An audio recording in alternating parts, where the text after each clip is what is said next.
बिहार में चुनावी साल में नेताओं के बड़े बड़े चुनावी बयान भी आ रहे हैं। जी हां, आज हम बात करेंगे चिराग पासवान की, जिन्होंने ये ऐलान किया है कि वो अब बिहार में ही केंद्रित रहेंगे, बिहार पे फोकस करेंगे। तो क्या चिराग पासवान बिहार के मुख्यमंत्री पद का सपना देख रहे हैं? क्या चिराग पासवान अब केंद्र की राजनीति नहीं करेंगे?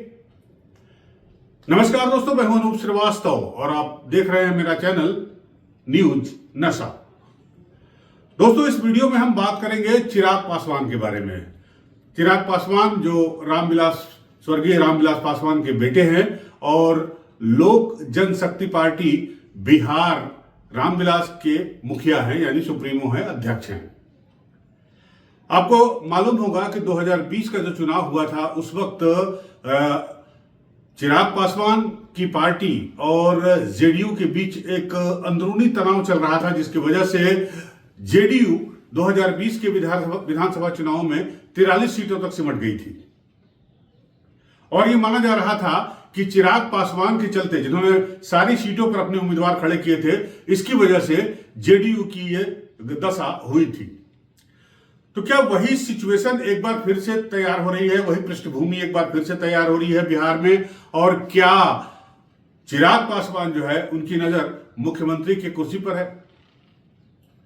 जाहिर सी बात है कि पिछले दिनों जो बयान आए हैं चिराग पासवान की तरफ से या चिराग पासवान के कार्यकर्ताओं, उनकी पार्टी के कार्यकर्ताओं की तरफ से, उससे तो ऐसा ही लग रहा है। गौरतलब है कि चिराग पासवान की पार्टी लोक जनशक्ति पार्टी रामविलास जो है वो एनडीए का घटक दल है और चिराग पासवान इस वक्त केंद्र में मंत्री भी हैं। लेकिन अभी 2 दिन पहले वो बिहार आए और बिहार आते ही उन्होंने ऐलान किया कि अब वो बिहार नहीं छोड़ेंगे, बिहार में ही रहेंगे, बिहार पे फोकस करेंगे, बिहार की राजनीति पर फोकस करेंगे। उन्होंने यहां तक कहा कि मेरे पिताजी जो है वो हमेशा से केंद्र की राजनीति में एक्टिव रहे, लेकिन वो बिहार की राजनीति में सक्रिय रहेंगे।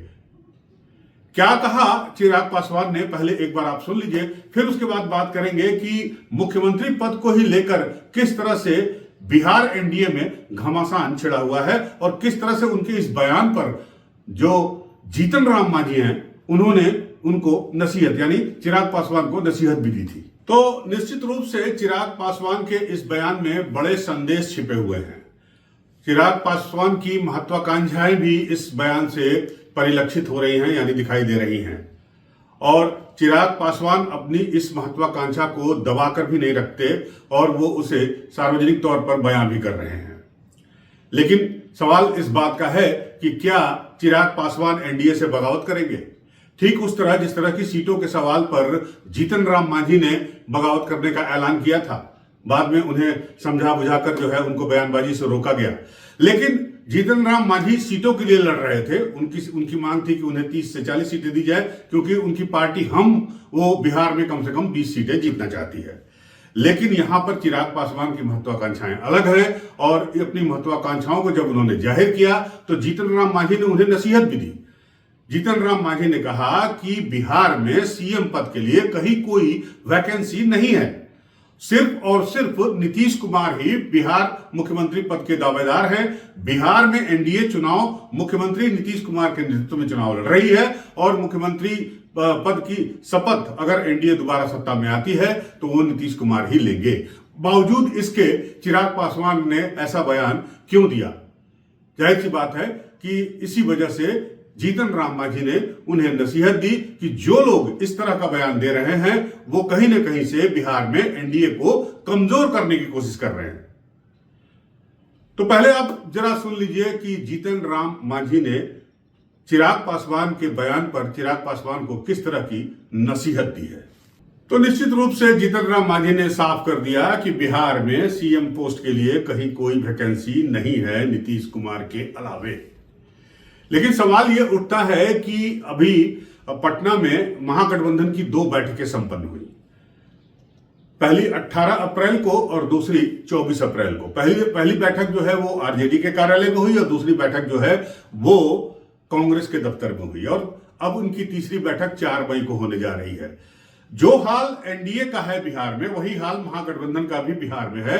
बिहार में जब 24 तारीख को ये बैठक होने जा रही थी, उस वक्त ये माना जा रहा था कि तेजस्वी यादव को सीएम फेस डिक्लेयर कर दिया जाएगा, लेकिन उन्हें महज कोऑर्डिनेशन कमेटी का अध्यक्ष बनाया गया। उनके नाम का ऐलान हुआ उनको कोऑर्डिनेशन कमेटी के अध्यक्ष बनाने का, लेकिन सीएम फेस तेजस्वी यादव ही रहेंगे इस बात का ऐलान नहीं किया गया। और कमोबेश जो है एनडीए में भी वही सूरत हाल उभर कर सामने आ रही है कि नीतीश कुमार का नाम एनडीए के घटक दल बिहार में तो ले रहे हैं, लेकिन उनमें भी आपस में सिर फुटअव्वल है। एक दल कह रहा है कि नहीं, नीतीश कुमार ही मुख्यमंत्री बनेंगे, और दूसरे दल की महत्वाकांक्षाएं अपनी जगह है। यह वही दल है जिसने डेंट किया था जेडीयू में पिछले चुनाव में, जिसकी वजह से जेडीयू महज 43 सीटों पर सिमट गई थी। नीतीश कुमार इस बात को बखूबी समझते भी हैं कि बिहार में अगर एनडीए में कोई चेहरा है तो वो नीतीश कुमार के बाद वो चेहरा चिराग पासवान हो सकता है। और यही वजह है कि चिराग पासवान को लेकर नीतीश कुमार के मन में रिजर्वेशंस भी हैं।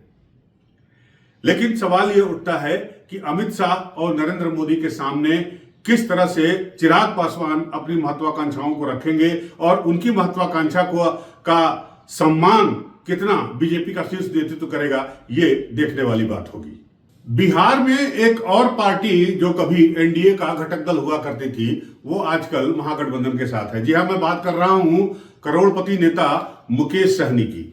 मुकेश सहनी की पार्टी जो है वो कभी एनडीए का घटक दल हुआ करती थी, सरकार में थी, मुकेश सहनी मंत्री भी थे। लेकिन बिहार एनडीए में चल रही राजनीति को लेकर, या यूं कहें नीतीश कुमार के रवैयों को लेकर, मुकेश सहनी जो है वो अलग हो गए और आजकल वो तेजस्वी यादव के साथ दिखाई दे रहे हैं। मछली खाते हुए कभी दिखाई देते हैं, कभी प्रेस कॉन्फ्रेंस में दिखाई देते हैं। मुकेश सहनी का प्रभाव जो है बिहार के जो मछुआरी जाति है उनके ऊपर है, और उनकी काट के लिए हम के मुखिया जीतन राम मांझी जो हैं वो एनडीए में हैं। मांझी भी जो बिहार में मछुआरा दल है, जो मछुआरा जाति है, समुदाय है, उसके निर्विवाद नेता माने जाते हैं, पूर्व मुख्यमंत्री भी रह चुके हैं। और मांझी जिस तरह से खुलकर नीतीश कुमार के समर्थन में बोल रहे हैं, तो ऐसा लगता है कि बिहार में एनडीए में मांझी और चिराग के बीच जो है वो दूरी बन रही है या बन गई है।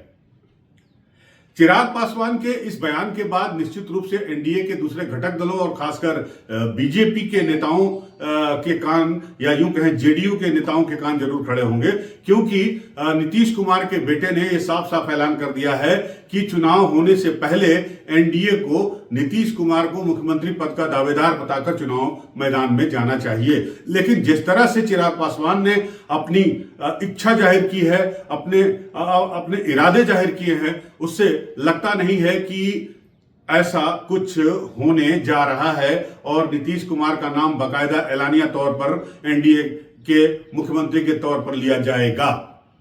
क्या इसके पीछे कोई राजनीति है? क्या इसके पीछे जो है वो एनडीए के जो बड़े नेता हैं या बिहार के बीजेपी के जो बड़े नेता है उनकी कोई राजनीति है? कहना बड़ा मुश्किल है और इस पर नजर हमारी बनी रहेगी और आप भी हमारे साथ बने रहिए। अगर आपको ये हमारा वीडियो पसंद आता है तो हमारे इस चैनल को लाइक और सब्सक्राइब करना मत भूलिएगा।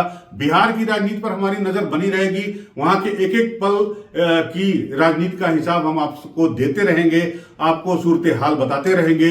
आप हमारे साथ बने रहिए, हमारे चैनल को लाइक और सब्सक्राइब करिए। एक बार फिर आपसे गुजारिश है, मिलते हैं आपसे अगले वीडियो में। तब तक के लिए नमस्कार, जय हिंद। और आप हमसे जुड़े रहने के लिए सब्सक्राइब करें YouTube पर, फॉलो करें Twitter पर और लाइक करें Facebook पर। और ज्यादा जानकारी के लिए आपको टाइप करना होगा सिर्फ न्यूज नशा।